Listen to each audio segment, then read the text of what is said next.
Buenos días, buenas tardes, buenas noches. Bueno, no tan noche así, ¿verdad? Bienvenidos, bienvenidas. Hoy tenemos un directo que muchos esperaban por mucho tiempo. Los Postura Lovers ya ansiaban por esto. Por este directo hace mucho tiempo. A ver aquí si puedo colgar el título del directo antes que Isabel se dé cuenta que no lo he puesto. A ver, pum, ahora sí. Bien, espectacular. Muy bien, bienvenidos, bienvenidas, cazadores de cebras, águilas. Espectacular. Hoy vamos a hablar de un tema que hace mucho y para muchos es un reto de pasiones, amores. Hola Cris, y muy conflictivo eventualmente, ¿verdad? Pero a lo mejor les va a sorprender lo que vamos a hablar, la forma como vamos a hablar de la relación de la postura y del sistema nervioso autónomo, que muchos ahí se pelean por el tema postural, porque siempre han trabajado con algún tipo de formación y todo esto, de posturología, de RPG, de lo que sea, incluso de fascias y todo esto, y después que las nuevas evidencias respecto al dolor, principalmente al dolor crónico, nos vienen enseñando que postura y dolor en general no tienen nada, en general significa no siempre, en general no tiene nada que ver una cosa con la otra. Mucho de la postura se fue perdiendo, mucho del tema postural fue perdiendo fuerza, fue perdiendo soporte, fue perdiendo respaldo. Entonces hoy creo que todo esto va a aportar muchísimo para el razonamiento clínico. Y bueno, vamos a empezar. Entonces, vamos a empezar que tenemos cosas por delante, ¿verdad? Muy bien. Roby, si me olvidé de alguna cosa, tú me avisas que te leo en el grupo de YesNA, ¿vale? Muy bien, vamos a empezar. Hemos empezado ahora con el grupo nuevo, el grupo de junio, que está espectacular. Estáis unas máquinas. Sí, el grupo de junio. Preguntas, 5.000 preguntas, mucha participación, mucha interacción. Esto facilita mucho el proceso de aprendizaje, el proceso de crecimiento. Así que creo que vamos a sacar muy buenos cazadores, muchas águilas de ahí. Hola Antonio, hola Mirla. Bien, pues vamos a empezar el tema entonces. Cuando hablamos de sistema de postura y su relación con el sistema nervioso autónomo, tenemos que entender algunas características, algunas relaciones comunes bidireccionales, hola Gaby, entre el sistema autónomo y el sistema postural, ¿vale? Vamos a empezar, es una vía bidireccional, os recuerdo, pero vamos a hablar de la importancia del sistema autónomo para el mantenimiento de la postura, de los cambios del sistema autónomo a los cambios de postura, de la importancia de la postura o del programa postural, mejor dicho, para la mejor regulación del sistema autónomo, y de un otro factor que cambia a ambos y que va a ser un factor modulador de ambos, ¿vale? Pero vamos a arrancar del principio. Vamos a arrancar con la relación de la postura, del sistema nervioso autónomo con la postura. Entonces, cuando hablamos de sistema nervioso autónomo y postura, estamos hablando, por ejemplo, que para tener una postura que sea una postura más esperada, más que vaya en dirección más a lo que llamaríamos de una postura funcional o una buena postura, teniendo en cuenta que no hay una buena postura que sea buena para todos. Pero lo que evidenciaría una postura más funcional o una mejor postura, entre comillas, para las personas, estamos hablando de un sistema que necesita, o sí, de una correcta integración sensorio-motora, ¿verdad? Una correcta modulación, una correcta programación del engrama sensorio-motor. Este engrama sensorio-motor se genera a través de todas las informaciones que recibimos de la periferia, sea del sistema somático, a través de vías medulares, sea del sistema visceral, a través de vías medulares y también de vías vagales. Entonces tenemos ahí un mix entre la información somática que viene de la periferia y la información visceral que viene del centro. Todo esto llega a la corteza somatosensorial, a la corteza somatovisceral, primaria, secundaria, todo esto se recibe, distribuye, integra, interpreta y responde. Y la respuesta que tenemos es más o menos lo que determina las características de la estructura postural que vamos teniendo. Entonces es un mix de información. Hola Agus, hola Lili, ¿vale? Bien. Y entonces cuando el sistema empieza a recibir esta cantidad de informaciones, empieza a decidir, oye, voy a tener una postura más lordótica, una postura más cifótica, una postura más de rectificación, una postura más de antelación de la cabeza, una postura más de rectificación cervical. El programa empieza a organizarse de acuerdo con el principio de conservación de energía. ¿Vale? ¿Por qué de acuerdo con el principio de conservación de energía? Porque el sistema siempre buscará conservar energía. Este es su principio básico, la conservación de energía. Y como yo necesito conservar energía, yo voy a buscar estrategias posturales que sean estrategias más fáciles de mantener bajo un coste energético menos elevado. ¿Vale? Entonces, cuando empezamos a tener esto en cuenta, la conservación de energía, el coste energético, el mantenimiento de la postura demanda, o sí, una cantidad X de energía para poder adaptarme a los diferentes ambientes, las diferentes estructuras, ¿vale? Empezamos a entender que el sistema empieza a desarrollar sus predilecciones.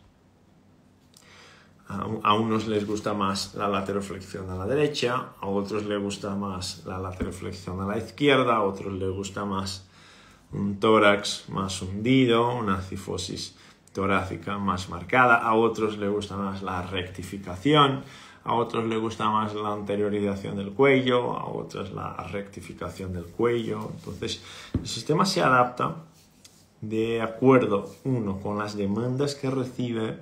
Entonces, lo primero que deberíamos apuntar es las demandas que el sistema recibe.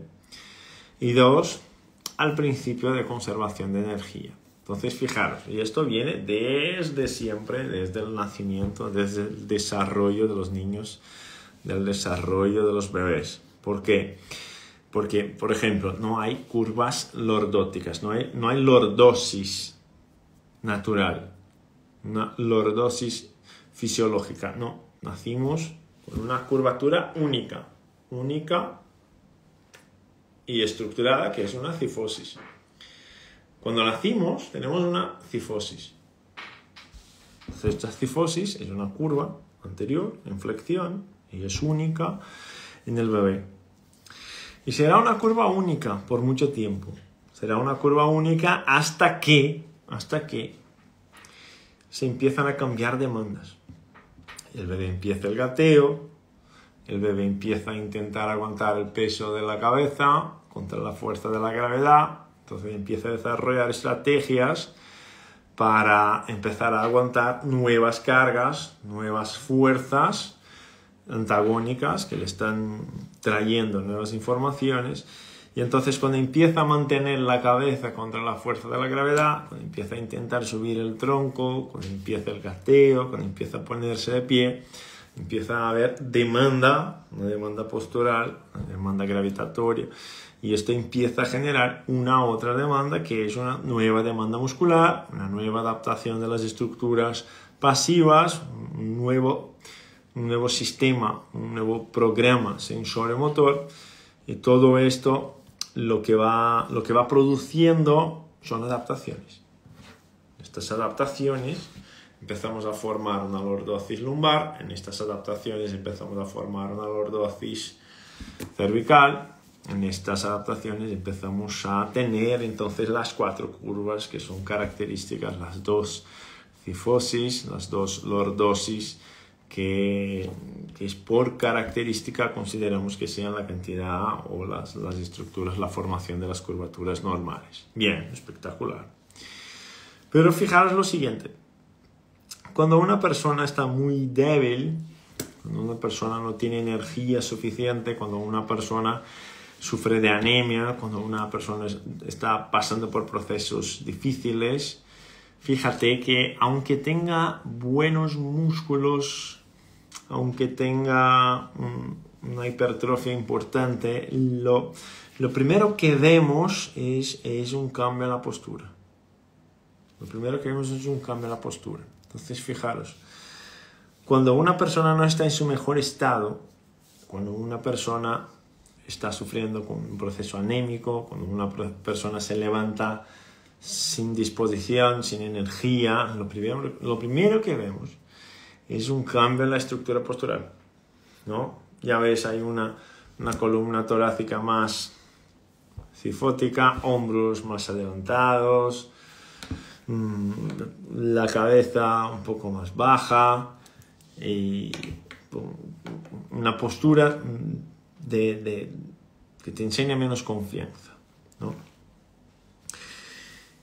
Entonces, cuando estamos hablando de anemias, cuando estamos hablando de levantarse, que el paciente se levanta sin energía, cuando estamos hablando de una persona que no tiene un sueño reparador, estamos hablando de gestión energética.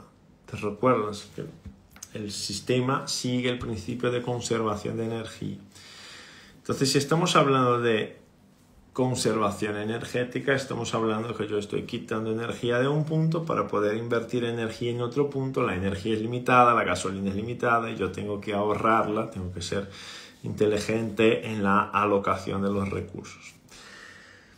Bien, entonces fijaros qué interesante. En estas situaciones,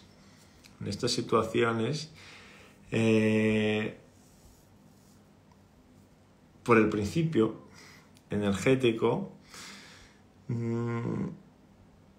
el músculo está recibiendo menos atención y otros segmentos probablemente están recibiendo más atención, por ejemplo el sistema inmune, por ejemplo el sistema atencional, el sistema cognitivo y todo esto.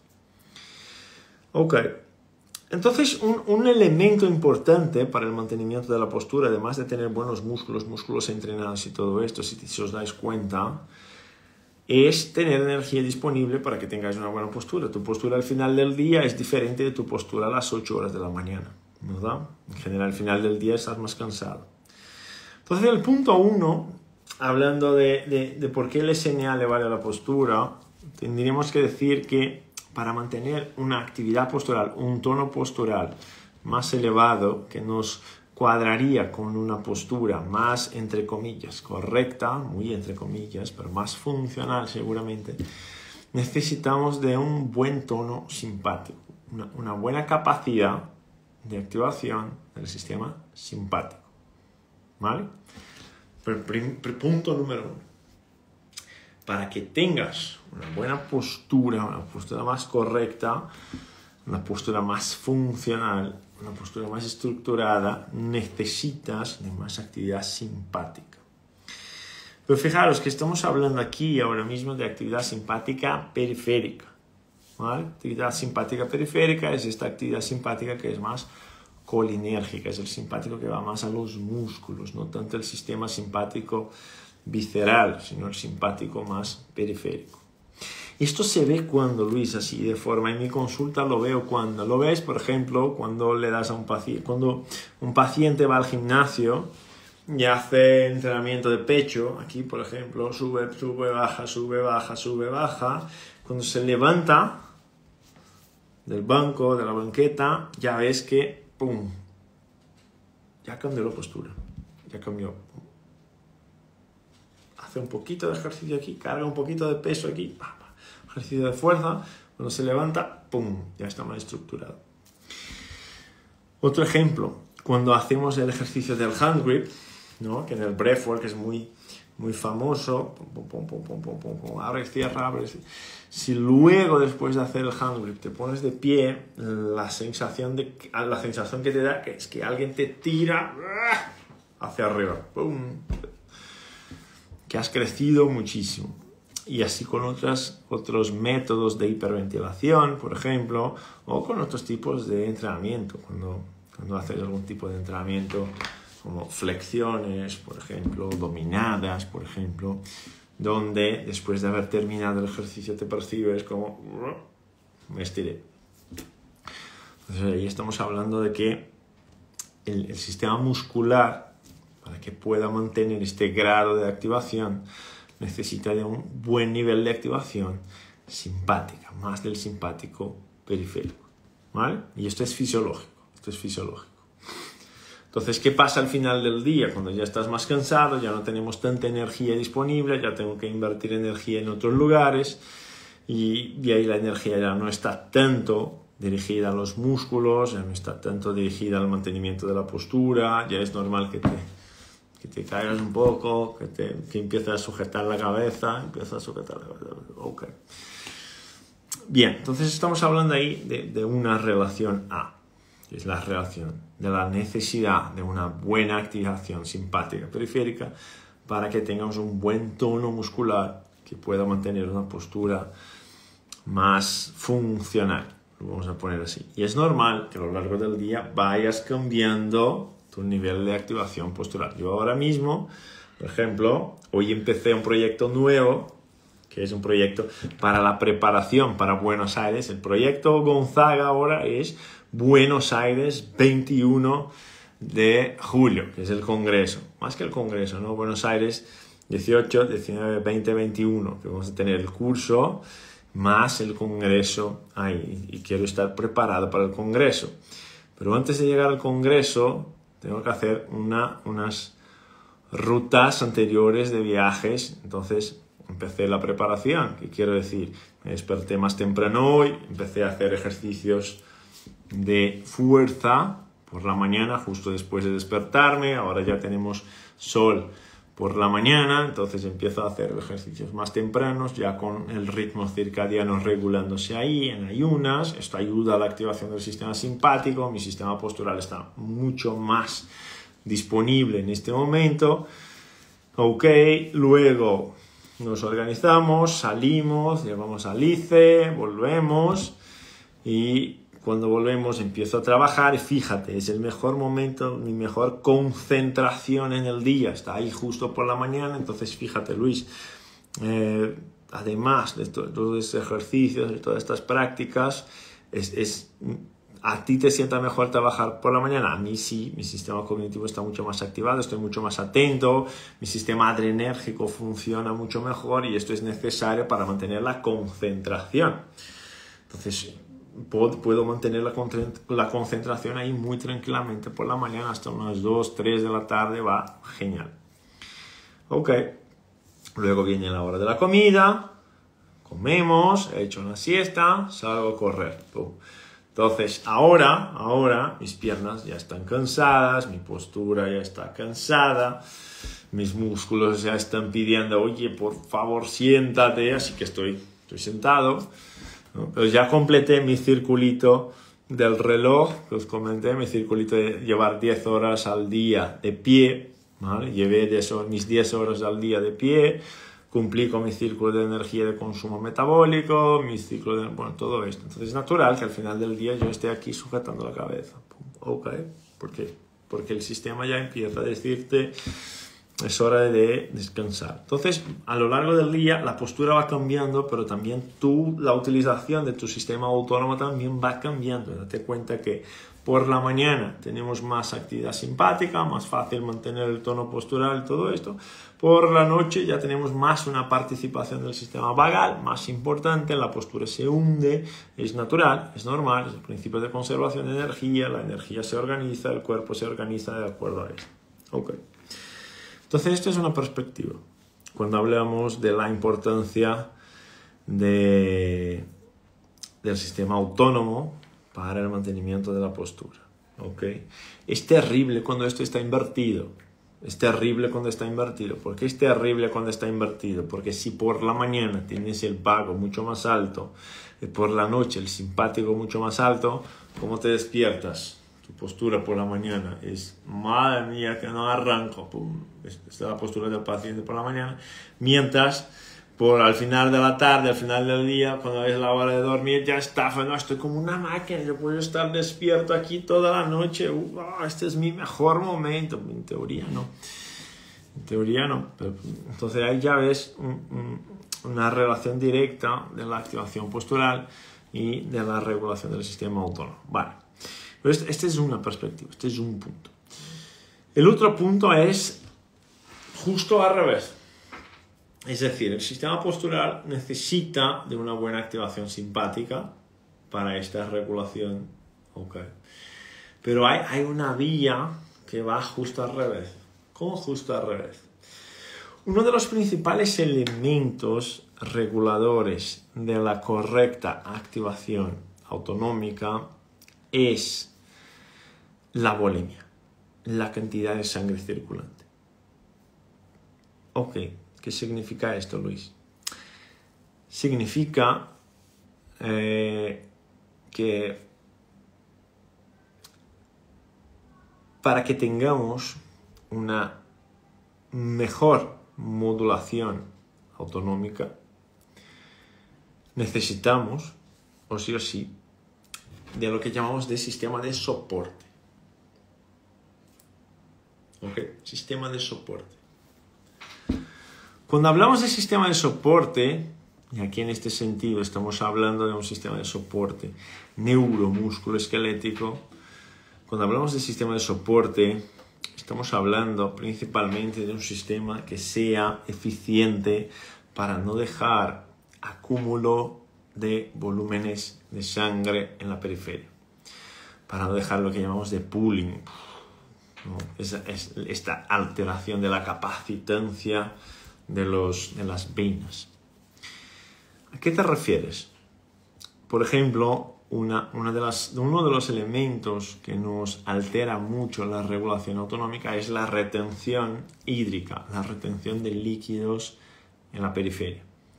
Entonces, de las principales preguntas que hacemos cuando estamos valorando un paciente con disfunciones autonómicas es: ¿se te hinchan las manos? ¿Se te hinchan los pies? ¿Se te hincha el abdomen? ¿Por qué esto? Porque si hay hinchazón periférica, significa que hay menos retorno venoso. Si hay hinchazón periférica, menos fluidos, menos líquidos vuelven al corazón. Ok, ¿y por qué esto es importante? Porque para la correcta regulación autonómica necesitamos que el sistema varoreceptor, que el sistema varoreflejo esté recibiendo informaciones adecuadas. Y cuando hablamos de informaciones adecuadas, por ejemplo, estamos hablando de una cantidad adecuada de líquidos que vuelve a la circulación central. ¿Por qué esto es importante? Porque tenemos aquí un sistema regulador, justo aquí, un sistema regulador, se llama sistema varorreceptor, como vemos en el curso, y este sistema funciona a presión y funciona a volumen. Entonces, fijaros. Luis, no lo compliquéis demasiado, prometo que no lo voy a hacer. Funciona a presión y funciona a volumen. Ok.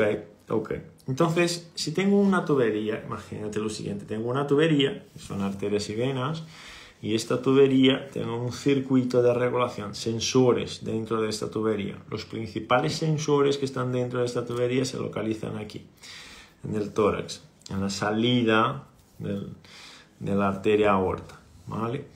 Entonces, si tengo un sistema de tuberías que posee receptores de presión y receptores de volumen, es importante que estos receptores estén recibiendo información todo el tiempo. Porque si están recibiendo informaciones todo el tiempo, esto significa que pueden regularse mejor, porque están recibiendo información. Entonces, cuando empezamos a tener retención de líquidos en la periferia, sea en las piernas, sea en los brazos o principalmente sea en el abdomen, principalmente, hay un punto clave de todo esto, sea en el abdomen, lo que deberíamos pensar es, si hay retención de líquidos es porque tengo una pérdida de la capacidad de retorno, si no vuelve la sangre que pasa con la presión dentro de la tubería, dentro de las arterias, dentro de las venas. Disminuye, ¿verdad? Disminuye la tensión dentro de arterias, disminuye la tensión dentro de las venas. Vale. Si disminuye la tensión dentro de las arterias y disminuye la tensión dentro de las venas, naturalmente el sistema cardíaco tendrá que intentar compensar esto. ¿Y cómo lo va a compensar? Si yo veo que hay menos sangre circulando y yo soy la bomba, el corazón es la bomba, lo que tengo que hacer yo es aumentar mi fuerza de contracción y aumentar mi frecuencia cardíaca. Y ahí, fíjate, empiezo a disparar un eje de actividad simpática, que esto es un eje de actividad simpática, subo la frecuencia cardíaca, subo la fuerza de contracción, efecto cronotrópico, efecto inotrópico positivo, y esto resulta en un aumento de la activación del sistema simpático central. Y entonces ahí vamos al tema. Oye, sistema de soporte. Cuando estamos hablando del sistema de soporte de miembros inferiores, estamos hablando de la capacidad muscular, ¿no? Músculos bien desarrollados, una capilarización periférica adecuada que se logra con rutina de actividad física, que se logra con actividad física crónica, la actividad física que empieza, para. No nos vale en este sentido, ¿vale? Y si estamos hablando del sistema abdominal, si estamos hablando de la hinchazón abdominal, estamos hablando ahí al menos de 3 circuitos de regulación. Estamos hablando del suelo pélvico como la base del soporte que está abajo, estamos hablando del techo, que es el diafragma, y estamos hablando de las paredes de la casa, o de este cilindro, que son las estructuras anterolaterales del abdomen. Okay. Entonces, cuando tenemos de las principales preguntas que animamos los alumnos a investigar cuando hablamos de la formación, es el bloating abdominal, esta hinchazón abdominal. ¿Por qué esto es importante? Porque si hay hinchazón abdominal, hay mayor pooling, es decir, mayor concentración de líquidos en esta zona abdominal. Lo que suele pasar es que el paciente se presenta con esta postura que veis ahí. ¿Veis ahí la postura? Lo que suele pasar es que el paciente se presenta con esta postura que veis ahí en la pantalla. ¿Vale? Entonces, cuando veis esta traslación posterior de la cifosis torácica, esta traslación anterior de la pelvis, esta tripita más prominente ahí estamos teniendo un problema, seguramente más allá de un problema postural, estamos teniendo un problema de regulación del sistema de retorno, del pooling que tenemos, ahí en las venas. ¿Se me escucha mal? ¿Sí? No lo sé. Si alguien me puede decir, ¿se me escucha mal? ¿Sí o no? Es que yo me escucho bien, pero no vale para mí. ¿Bien? Vale. Todo ok, dijo Isabel. Hola Vero, hola Gaby, hola Marcela. Perfecto, Leonina, gracias Vicky. Ok. Entonces, fijaros qué interesante. Porque este pooling, vamos a distorsionar, qué raro.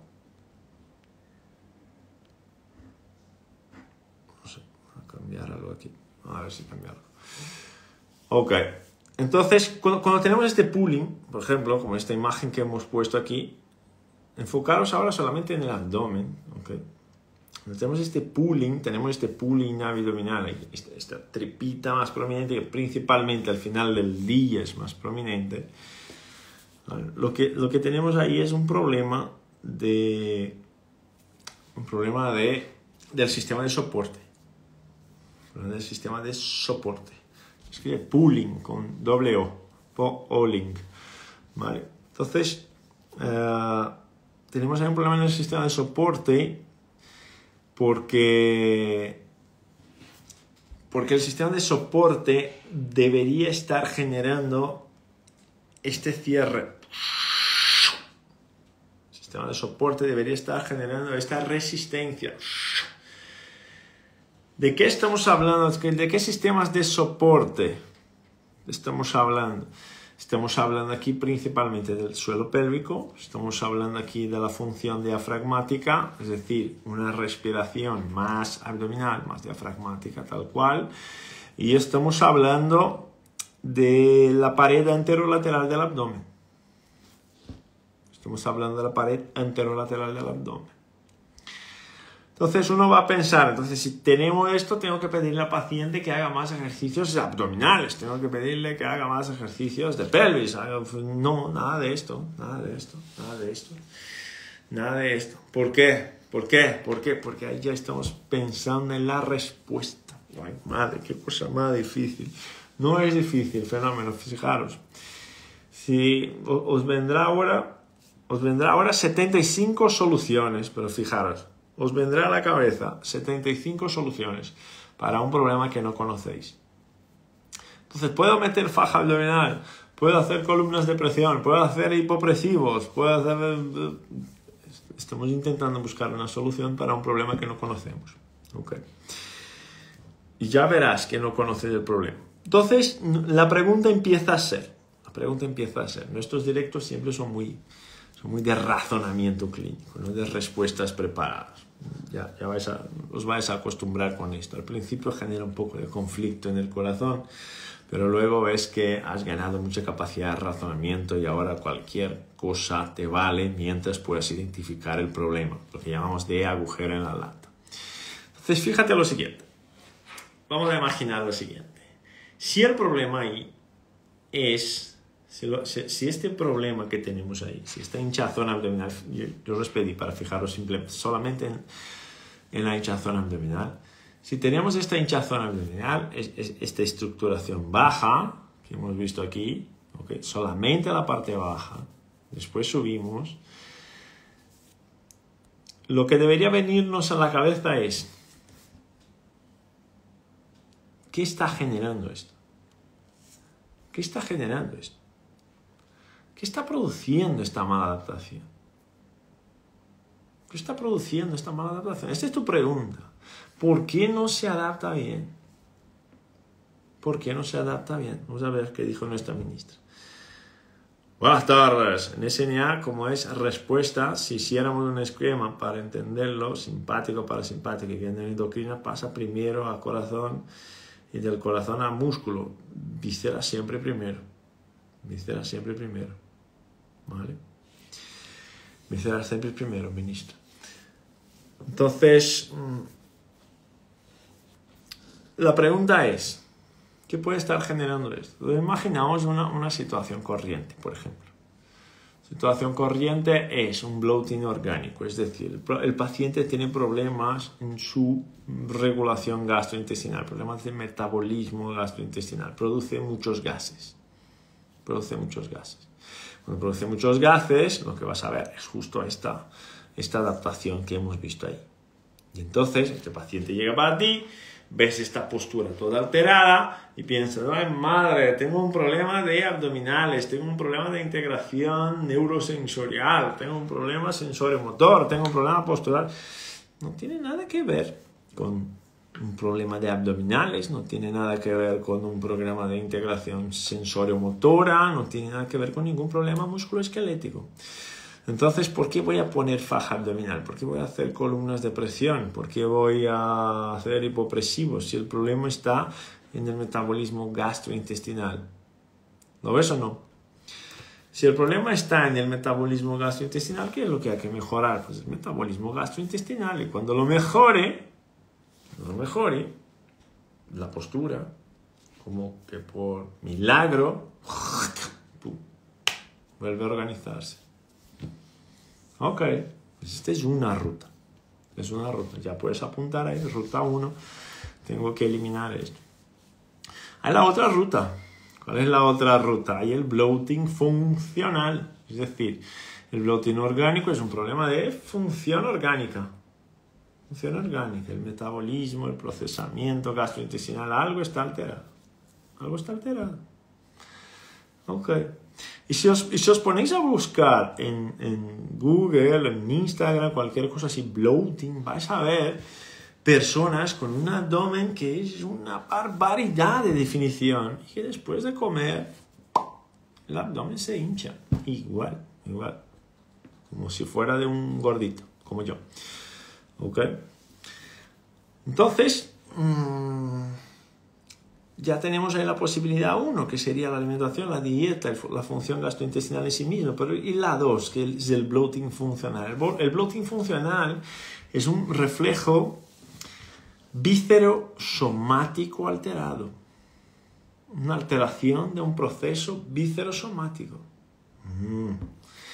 ¿Qué significa esto? Significa que cuando una persona come, cuando los receptores gástricos deberían generar una respuesta de aumento de la actividad de la pared anterolateral del abdomen, lo que hace y subida del diafragma, lo que debería producir es esto, el movimiento fisiológico, lo que produce es justo al revés. El diafragma baja, la pared anterolateral del abdomen se relaja. ¡Blum! ¿Y qué pasa entonces con la tripita? Se va todo hacia adelante. ¿Qué pasa con la postura? Se altera totalmente la postura. Entonces uno va a pensar, pues voy a entrar aquí con RPG, pilates, métodos de corrección postural, seguro que va a cambiar mucho. Pues no va a cambiar nada, porque lo que tú tienes que reorganizar es la coordinación del sistema abdomino-torácico en sí mismo. La coordinación del abdomen y del tórax en sí mismo, la correcta modulación de la respiración, de la ventilación y los elementos asociados a este reflejo disfuncional. Y fíjate que ahí da igual cambiar la dieta. ¿Por qué da igual cambiar la dieta, Luis? Porque no hay un aumento de la producción de gases. No hay. El cambio de dieta ahí no influye en nada. El problema es que comer genera un reflejo alterado. Y ahí tienes que corregir esta respuesta. Ok. Entonces tenemos ahí punto 1 y tenemos ahí punto 2. Es decir, en uno voy por una ruta más de dieta, en otro voy por una ruta más de corrección del programa motor. Voy por una ruta más de identificar los posibles fallos de regulación abdominotorácica. ¿Serían solo ejercicios de respiración? No, es otra cosa, ¿vale? Por esto nos dedicamos mucho en las formaciones de hablar mucho del bloating, de explicar todo el bloating, porque es un punto clave para esta regulación autonómica, para esta regulación postural. Entonces apunta ahí, bloating funcional, parte 2, ¿vale? Disquinergia abdominofrénica, parte 2. Pero hay una tercera ruta ahí. Una tercera ruta. Ok. La primera ruta, Laura, perdón. Lo primero, esto no podemos olvidarnos, Laura, es identificar la causa. ¿Cuál es el problema? Porque si no, estamos buscando soluciones para un problema que no conocemos. No es un problema de respiración. Es un problema de actividad neuromuscular alterada. Entonces, lo primero es identificar. ¿Es metabólico esto? ¿Es un reflejo alterado? O punto número 3. Laura, apunta esto. O punto número 3. Porque dependiendo de cuál de ellos identifiques en tu paciente, será el más importante. O punto número 3. ¿Qué es lo que suele pasar en los pacientes que sufren con disfunciones autonómicas más de moderada a graves, con pacientes que sufren con fatiga crónica, con pacientes que sufren con encefalitis miálgica, síndrome de fatiga crónica o incluso pacientes más de moderada a grave del post-COVID? Okay. ¿Qué es, Luis? Es lo siguiente. Energía disponible. Energía disponible. ¿A qué te refieres? Y ese es un punto que os garantizo que muchos se equivocan ahí, en este punto. Cuando uno mira a esta situación de un paciente que te llega a consulta diciéndote: duermo mal, mi sistema gastrointestinal está alterado, no tengo fuerza para nada, sospecho de fatiga crónica, he tenido COVID, he tenido problemas post vacuna, o lo que sea. Cuando llega así a tu consulta, lo que vas a imaginar es: hay un compromiso postural. No sé si hay un compromiso postural. A lo mejor la postura está así porque es la forma que el sistema encuentra para poder gestionar la energía. Apunta a esto. Esto es clave para que no te equivoques. ¿Te recuerdas que hemos dicho que la energía es limitada? Y te recuerdas que hemos dicho, siempre decimos en las formaciones que tenemos 4 pilares. Temporalidad de los eventos, identificar las vías y mecanismos, clasificar los loops, jerarquía de sistemas, jerarquía de sistemas, jerarquía de sistemas. Si yo no tengo energía suficiente para aguantar el día, si mi energía es limitada, ¿de dónde voy a sacar energía? ¿Del sistema nervioso, del sistema inmune o del sistema muscular? ¿De dónde lo voy a sacar? ¿Dónde voy a ahorrar energía? Ahí no voy a invertir. Allí no voy a invertir mis esfuerzos porque no tengo energía para todo. ¿De dónde? ¿Dónde voy a negligenciar el sistema para que yo pueda avanzar en el día?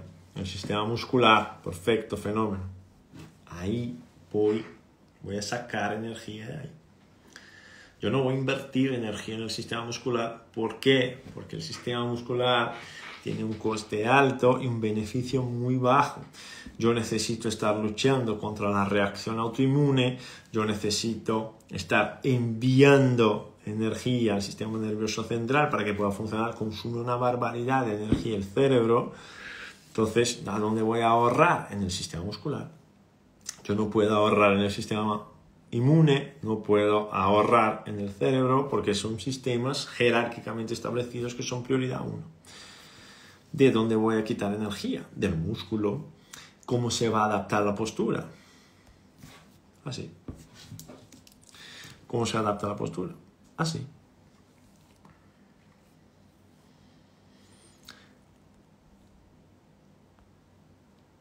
¿Sí o no? Y entonces uno me va a decir, ¿y qué maniobra puedo hacer? Pues ahí te equivocas en el razonamiento. ¿Por qué? Porque no es la maniobra. No es la maniobra.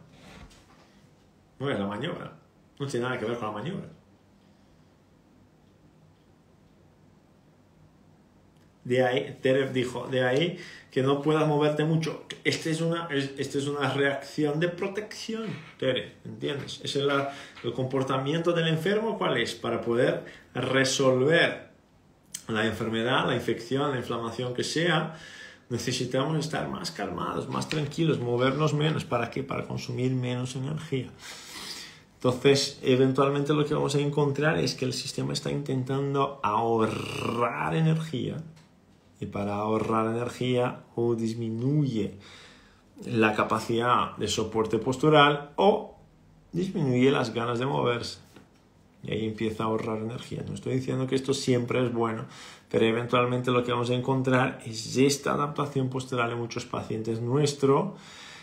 Y el primer pensamiento es, ¿cómo voy a revertir esta postura que está horrorosa? Pues es que la postura no está horrorosa, la postura está adaptada para que puedas funcionar. Juan dijo, ¿pueden estar las tres de forma concurrente, una llevar a la otra? Puede. Pero ahí el ahorro de energía siempre será prioridad 1, porque de las tres, jerárquicamente establecida, es la más importante. ¿Ok? Entonces, Susana preguntó, ¿y si es un paciente que no manifiesta problemas gastrointestinales y tiene buena energía? Ahí tú puedes pensar en el sistema postural. Si no hay nada gastrointestinal y no hay nada que le esté consumiendo energía, es de estructura muscular, tal cual, resistencia muscular, fuerza muscular, capacidad de mantener, capacidad de aumentar el consumo metabólico periférico de oxígeno, ¿no? El VO2 máximo y todo esto, ¿vale? Entonces ahí tenemos 3 elementos claves para poder relacionar este sistema postural con estas disfunciones autonómicas. Una de las cosas que siempre comentamos, oye, que Luis, dame una postura para regular el sistema autónomo. Cuclillas. Por eso siempre decimos cuclillas. ¿Por qué? Porque las cuclillas regulan todo este proceso. También le preguntamos si duerme bien. Sí, Gaby, eso sí. Pero aquí estamos hablando de postura y SNA. Pero sí, sueño es prioridad 1. Pero, por ejemplo, si hay anemia, tenemos que revertir la anemia. ¿Okay? Si hay pérdida de fuerza muscular y no hay problemas de energía, pues vamos a dedicarnos a la musculatura. Si hay problemas en la regulación gastrointestinal, vamos a dedicarnos a la regulación gastrointestinal. ¿Ok?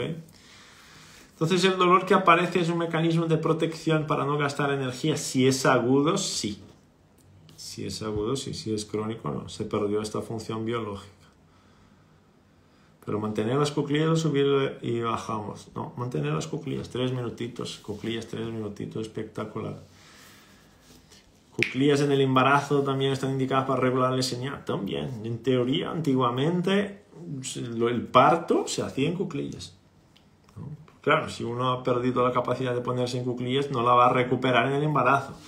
Pero, en teoría, prepararse para esto sí. El Parkinson, ¿qué nos podría sugerir? ¿Qué postura? Ninguna. En el Parkinson, ninguna postura. Te podría sugerir, María, que pruebes cómo está la regulación del SNA y teniendo en cuenta cómo está la regulación del SNA, que puedas adaptar las mejores posturas de acuerdo con el consumo energético que este paciente presenta y con las alteraciones posturales que presenta, teniendo en cuenta el sistema gastrointestinal, el sistema de energía y el sistema muscular. Pero simplemente porque es Parkinson no se explica. ¿Vale? Y si hay problemas de rodillas para las cuclillas, lo único que justifica no ponerse en cuclillas sería una prótesis de rodilla. ¿Vale? Todo lo demás se podría adaptar. ¿Qué hacer si se cronifica? Ahí encontrar un terapeuta que sepa tratar al paciente. Ahí sí. Ir al congreso, porque si no el sistema se desregula pensando lo que me perdí. Espectacular, Cristian Vargas, qué máquina. Es una buena respuesta. Ir al congreso, porque si no el sistema se desregula pensando lo que me perdí. Es cierto, Chris, esto es cierto, ¿no? El activo más valioso que tenemos es el conocimiento, y la gente va por la vida en búsqueda de maniobras, cuando debería buscar conocimiento. Vale. Ok, entonces, fijaros lo siguiente. Algunos autores, ya les enseñé ahí entonces, que todo esto que está pasando aquí, ok, y algunas otras cosas aquí, vemos que puede ser de alteraciones de algunos circuitos de programación. Quien estuvo en el Luis Gonzaga en clínica vio todo este tema del acortamiento de la sábana que va ahí de los suboccipitales a la pelvis, ¿vale? Entonces, cuando estamos hablando de estas alteraciones posturales, estamos hablando de que algo está produciendo esta alteración postural.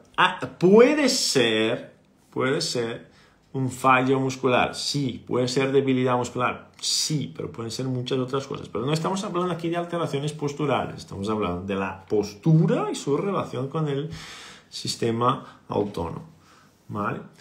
Entonces, fijaros, se pueden oradentar síntomas que se creen son neuronales por la postura, como mareos, debilidad, posturas de debilidad en pierna frente a un proceso de disautonomía por COVID. Que sí se puede. Jamás será la postura el problema. La postura es lo que va a señalarte que hay un problema. Allí, en esta situación, la postura te señalará que hay un problema, pero no será la postura el problema.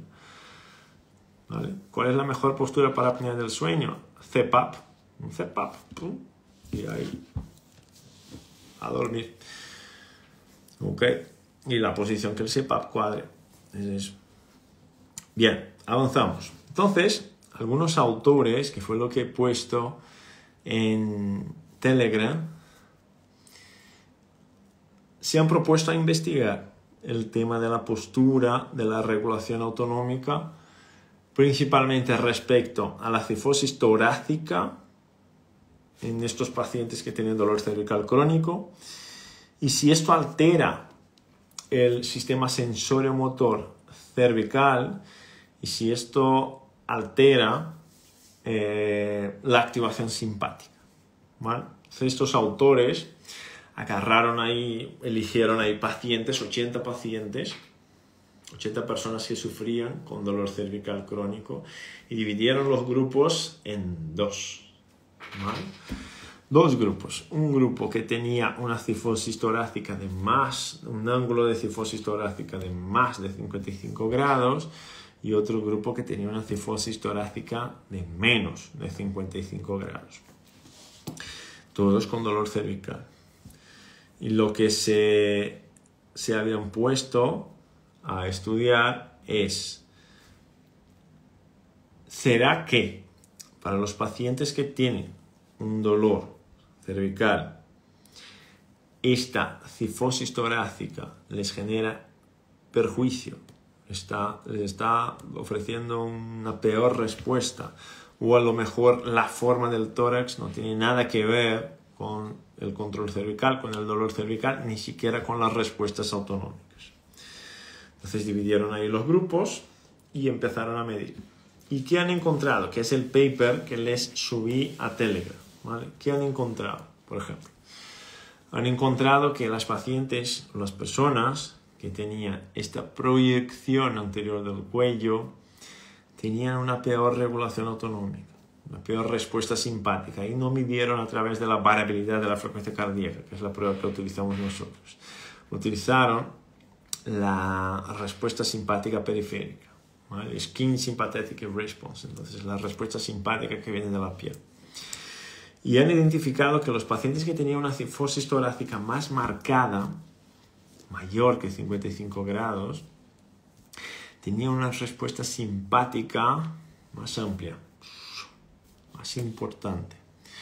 No solamente esto, también se han dado cuenta que las personas que tienen una cifosis torácica más aumentada, un ángulo torácico más importante, son personas que tienen una organización sensorial cervical, del complejo sensorio-motor cervical, que es peor. Se organiza peor el complejo sensorio-motor cervical en estos pacientes. ¿Vale? Entonces, obvio, ahí estamos hablando de pacientes que tienen dolor de cuello crónico, y estamos hablando de una condición muy específica, que es esta condición de pacientes con dolor crónico de cuello que también tienen hipercifosis.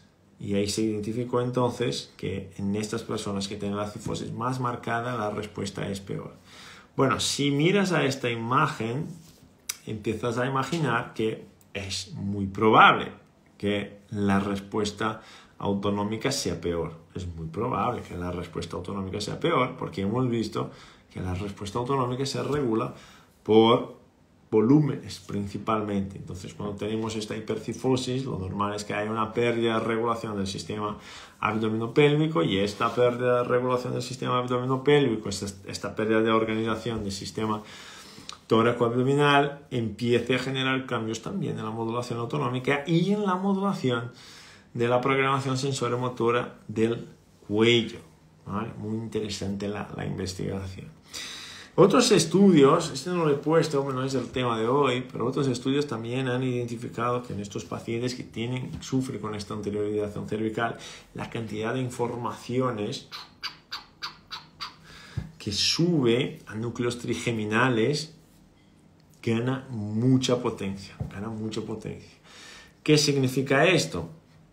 Que si hay mucho más información para sistemas trigeminales a partir de esta alteración, significa que no solamente el sistema sensorio-motor alterado está generando una sobrecarga sobre el trigémino, pero también el sistema vagal que tenemos aquí abajo, que envía informaciones viscerales al núcleo del tracto solitario, también empieza a generar un bombardeo del trigémino con informaciones que vienen ahí del sistema gastrointestinal.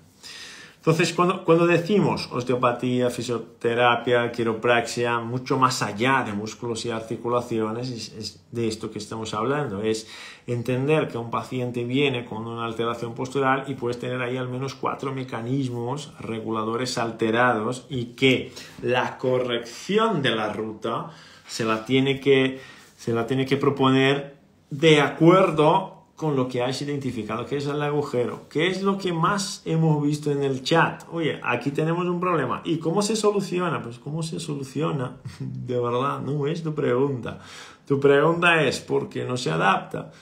Porque si la pregunta es ¿por qué no se soluciona? Ahí, ¿por qué no se adapta? Tú tienes ahí la posibilidad de elegir la mejor herramienta para esta corrección de ruta. Pero si tu pregunta es ¿cómo lo arreglo? Vas a equivocarte. ¿Por qué me voy a equivocar? Porque no sabes cuál es el problema. Estás proponiendo un tratamiento para un problema que no conoces. Bien, y entonces, ¿qué me estás diciendo? Que tengo que estar atento a qué. Tienes que estar atento a lo siguiente. Un 90% de los profesionales que trabajan con rehabilitación que yo conozco orientan su diagnóstico por la postura. Un 90%. Un 90%. Date cuenta que un 90% de los profesionales que trabajan en el campo de la rehabilitación orientan su diagnóstico por la postura. Y como dijo José, la postura es otra respuesta. Cambia la pregunta para poder cambiar la respuesta. El SNA tiene que ver con la postura, mucho. La actividad simpática tiene que ver con la postura, mucho. Ok. El tema postural a lo largo del día sigue más o menos la ruta circadiana del sistema autónomo, si os dais cuenta, a lo largo del día. Pero más que este tema de energía que hemos hablado, el tema de ahorro de energía o no, o si voy a invertir más energía, tenemos que considerar si hay problemas gastrointestinales, si el origen es orgánico, si el origen es funcional, y más que esto, ahí sí, en último caso, no, todo está bien, lo único que justifica esto es una falta de estructuración muscular. Perfecto, ahí vamos a entrenar músculos, ahí tiene algún sentido, o alguna alteración sensorio-motora que se quedó, por ejemplo, después de una cirugía plástica, ¿no? Haces una cirugía plástica, una abdominoplastía o alguna cosa así, se altera totalmente el engrama motor, ahí tienes que hacer una reprogramación del engrama motor, pues ahí está perfecto. Pero hay muchas cosas que pueden alterar la postura, y la principal de ellas ni siquiera hemos tenido tiempo de hablar hoy, la principal de ellas. Y esto a lo mejor es un directo para otro día, para otro momento. Pero la principal causa de alteración postural no hemos hablado hoy. ¿Cuál es? El sistema emocional. El sistema emocional. La cognición, el sistema emocional, el estado de ánimo. Marcela dijo, y de paso puede agregarse algo de bruxismo. Totalmente, Marcela, totalmente, porque el trigémino va a recibir un bombardeo de informaciones en esta posición. Entonces, si no sabemos razonar adecuadamente de acuerdo con los sistemas autonómicos, nuestro diagnóstico, nuestro tratamiento invariablemente van a fallar con un par de pacientes. ¿Vale? José quiere polemizar el tema de la ergonomía es falsa. No, la ergonomía es verdad, José. Lo que es falso son los resultados que promete la ergonomía, porque es una verdad, es una realidad. ¿Verdad? Está ahí.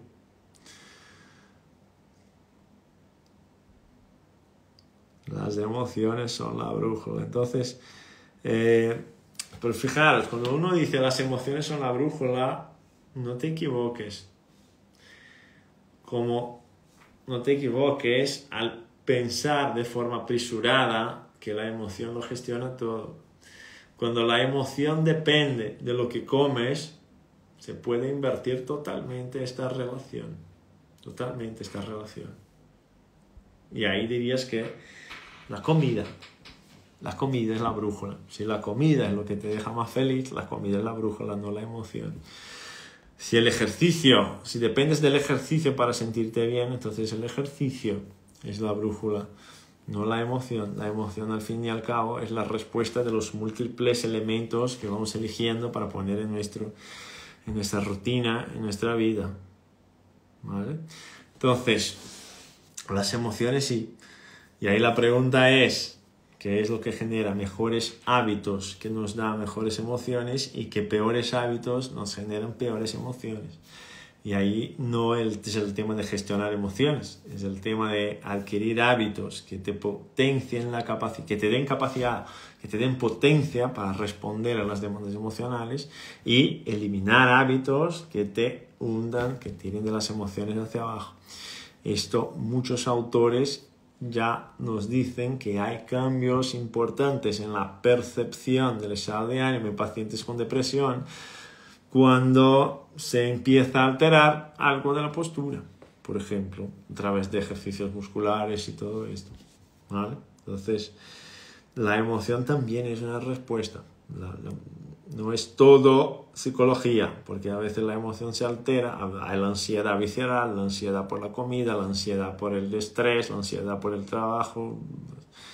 Ese es el tema. ¿Ok? Pero que son fundamentales, son. ¿Qué interferencia hay o relación con la articulación temporomandibular? No sé si entendí la pregunta. ¿Qué interferencia hay o relación con la articulación temporomandibular? En la postura, un montón. Pero esto no significa que será una buena postura ni una mala postura. Las emociones duran 1 minuto y 30 y se extinguen. El problema son los pensamientos recurrentes. La rumiación es el problema. La rumiación. La vía top, jerarquía, hace de soporte para la modulación sistémica. El ayuno intermitente más una alimentación, adecuada nos ayuda a tener energía. O no, Paula, si ya estás adaptada, ya no te da nada de energía. Si ya estás adaptada, ya no te da nada de energía. Desde el tema de estar cambiando de ruta todo el tiempo es porque tu sistema se organiza ya para conservar energía. Si practica ayuno intermitente de forma crónica, ya dejas de tener los beneficios agudos. Hay que encontrar el porqué. Laura, este es el tema. Gracias por la palabra. Y si el paciente dice que a nivel emocional está bien, pues si te dice que está bien, está bien. Si tú identificas que no está bien, es que no está bien. Los argumentos de la posturología clínica son válidos solamente hasta cierto punto. Matiorce, ¿quieres que sea amable? No puedo ser amable. Los argumentos de la posturología clínica son válidos solamente hasta... No son válidos en ningún punto. Los argumentos de la posturología en ningún punto son válidos. ¿Vale? No hay un efecto comprobado de la posturología clínica, al menos en un artículo que se lo tome en serio, en ningún lugar. Y yo hice 2 cursos de posturología para intentar convencerme, pero todavía no solo, para intentar convencerme no me convenció, pero tampoco convenció a los autores que escriben sobre el tema. Lo que debemos comprender es que el ser humano es un todo, y por ende hay que buscar las preguntas y las respuestas en forma integral. Luego generar soluciones integrales para recuperar funciones. Yo te diría, terapia kinésica, buscar preguntas, porque las respuestas te las dará el cuerpo, te las dará el paciente y te las dará la banda de Polar. Ahí sí. Si también falta algún órgano, la respuesta puede ser de emoción negativa. Y si es un psicópata, ¿dónde están las emociones? No lo sé, pues ahí es un psiquiatra que tiene que tratarlo, ¿no? ¿Qué afectación tenemos a nivel de la presencia de anquiloglosía en relación a nivel postural? Esto tenemos que preguntar para una dentista experta en el tema. Yo ahí ya manejo menos. ¿La respiración bucal influencia en la postura? Sí, no significa que sea mala. Yo soy respirador bucal de toda la vida, pero nunca he tenido problemas. Al menos ni de dolores ni de posturas. Trastornos temporomandibulares están directamente relacionados con la zona cráneo-cervical. Claro, pero esto no tiene nada que ver con el tema de hoy. Pero sí, la ATM es de las articulaciones más importantes que tenemos. Pero es un sistema mecánico, no os olvidéis. Un sistema mecánico jamás será superior a un sistema metabólico, jamás será superior a la regulación homeostática. Jamás, jamás, jamás.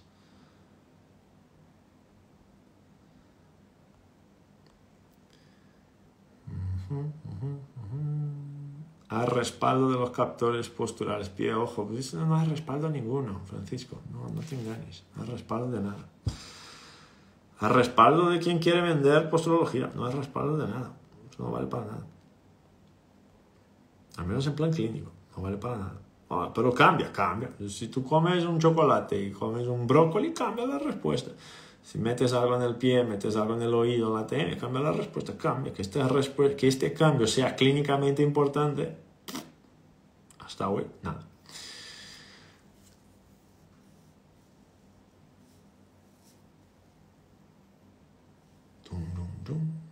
Más importante es saber qué pregunta causó la respuesta emocional. Este es el tema, fenómeno. Lo importante es la pregunta. Lo importante es la pregunta. Siempre será la pregunta. Las posturas se dice que están en expiración e inspiración. Ahora entiendo mucho de esto por usted. Gracias, Luis. Súper. Si al medir detectamos problemas en SNA, y esto. Otra vez hice esto. Me apareció un miércoles ahí. Ay, madre. Se quedará el miércoles ahí. Ni siquiera puedo cambiarlo para miércoles de SNA. Y ahora. No sé por qué vino esto otra vez. Bien, déjalo ahí. Si al medir detectamos problemas en SNA, pero no acertamos en la pregunta, ¿estamos en la misma? Sí, estamos en la misma. Y ahí hacemos la pregunta otra vez, porque la banda te lo dirá. No es por ahí el tema. Pero ¿crees que es gastrointestinal el problema y no lo es? Claro que sí. Claro que sí. Gracias, Lili. Eres una máquina. Es el tema, deja de pensar en respuesta. La clave está en la pregunta. No sé por qué me he puesto este miércoles aquí en la cara. Pero todavía se quedará el miércoles ahí. Muy bien, ok. Dicho esto, todo lo que tenéis que saber está en Telegram, ok. Había otras cosas que teníamos que hablar, de respuesta sentada, respuesta en supino, pero no nos dio tiempo al final. Ok. Si una postura alterada no genera dolor, igual tratará de corregirla, tratando de buscar la maladaptación. Si es disfuncional. Si no es disfuncional, no tienes por qué mover. No tienes por qué trabajar nada.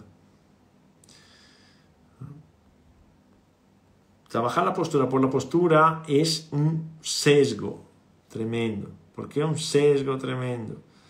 Porque, eso les explico desde la perspectiva de un padre. Por ejemplo, mi hijo nació sin los 2 ligamentos cruzados anteriores y con flexo de rodilla bilateral. Y yo me fui a un cirujano una vez y le dije, pues ya tenía ahí 10 años, 12 años, ahora lo que podríamos hacer es corregir el flexo de rodilla y a lo mejor como tiene 3 centímetros de diferencia entre una pierna y otra, a lo mejor ahora podemos alargar una pierna. Y él me dijo, yo no te recomiendo hacerlo. ¿Por qué? Yo le pregunté, ¿por qué? ¿Es disfuncional el niño? No. ¿Puede jugar al fútbol? Sí. ¿El balonmano? Sí. ¿Cualquier cosa? Sí. ¿Tiene dolor? No. ¿Le perjudica para alguna cosa? No. Pues perfecto. Si le cambiamos la estructura de las rodillas y le cambiamos la estructura del comprimiento de la pierna, yo no te puedo garantizar que esta buena adaptación que tiene hoy se mantendrá. ¿Por qué? Porque se desarrolló así. Su estructura está hecha para esto, sus músculos están adaptados a esto, su columna está adaptada a esto. Si lo cambias, el riesgo es tuyo. Es el mismo tema de mala postura. Si la postura es funcional y no hay ningún tipo de mala adaptación a esta postura, es un riesgo. La cambias y empieza a doler, ¿qué vas a hacer? Ahora tienes que volver a venir para acá, porque antes, cuando estaba aquí, no te dolía nada. Le has traído para acá, ahora le duele todo. Es un riesgo. Y es un riesgo cuando de verdad no hay un problema. Hay que adaptar al organismo y la postura será parte de la respuesta. Para esto debemos plantear bien la pregunta. Esta es la idea, Miguel. Gracias, Luis, por enseñar a razonar los problemas con actitud crítica. Gracias, biomecánica argentina. Esta es la idea. Crecer, crecer. Espectacular. La hiperlaxitud también está ligada a la SNA, súper ligada a la SNA. De hecho, el Ehlers-Danlos es uno de los problemas de disautonomía.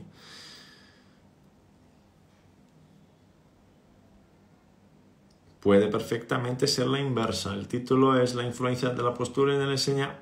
Totalmente, de la SNA en la postura. Hemos trabajado los dos, ¿vale? Justo por esto.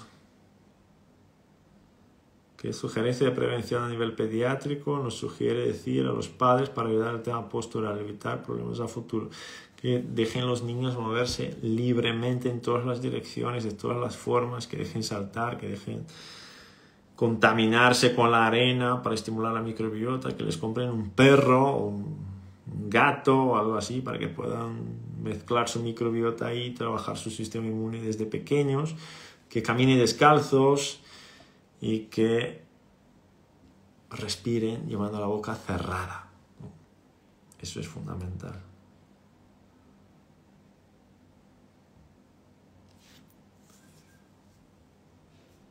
¿Qué puede ser, Carla? Que le duelan los talones de tu hijo. Puede ser sobrecarga y un buen kinesiólogo, un buen fisioterapeuta te ayudará un montón.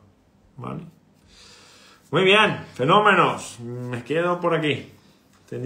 Podríamos hablar aún de supino, sentado, los cambios posturales, pero a lo mejor esto es un tema más para que podamos hablar dentro de la plataforma, ¿no? Con nuestros alumnos, no tanto para el público general, porque ahí ya es más específico, ¿sabes? Entonces, gracias, Juan. El oro está aquí. El cerebro es la única formación que estimula profesionales a desarrollar razonamiento. Gracias, fenómeno, eres una máquina. En julio estaremos por ahí. Muy bien, tenemos el congreso, como ya habéis visto. Tenemos un congreso que será ahora en julio, ¿vale? Una parte online, una parte presencial. La parte presencial será en Buenos Aires. Hay solamente 100 plazas, habían 100 plazas, ahora no sé a cuánto vamos, pero seguramente ya quedan pocas. Pero están abiertas ahí las inscripciones para el online, para el presencial creo que también, pero para el online seguramente, para quien quiera conocer más del tema, para quien quiera conocer más del eje gut-brain, de la influencia del SNA, de la influencia del sistema central, de la regulación de las emociones, como el profe Cristian Vargas nos va a enseñar en el congreso. Y estaría genial, ¿vale? Para la virtual, ¿a dónde? Rumi, envía aquí la palabra congreso y te enviamos las informaciones, ¿vale? Entonces, el que no esté en el presencial tiene que estar en el online porque lo vamos a transmitir todo. Y vamos a México en agosto. En agosto estaremos en México. Ok, muy bien. La info del congreso virtual y presencial. Escribe aquí, congreso, terapia kinésica, que te llegará toda la información a tu direct, ¿vale? Tu Instagram. Y animaros, porque es un congreso disruptivo, totalmente disruptivo. Puerto Rico, de momento no tenemos nada apuntado. O Ruby no me dijo nada. A veces voy a descubrir las cosas después, ¿vale? Eventualmente voy a descubrir las cosas después. Espectacular, fenómenos. Papers están en Telegram. Hay un vídeo que subí a Telegram también en YouTube, de YouTube, que es espectacular. Son casos más avanzados de disfunciones autonómicas, pero merece la pena que veáis el vídeo. Mis pacientes están más en esta categoría, ya un poco más graves, un poco más complicados. Si queréis ver un poco de lo que es mi realidad, no es mi vídeo, es de una fisioterapeuta estadounidense, pero refleja mucho lo que es mi realidad. Os animo a estudiar, os animo a seguir buscando pensamiento crítico siempre, porque solo así podemos cambiar las cosas. La mirada del águila, cazadores de cebras, esta es la actitud, ¿vale? Muy bien, cuidaros mucho, nos vemos en el miércoles de la semana que viene. Os dejo un abrazo a todos, un abrazo a todas. Cuidaros mucho, chatos.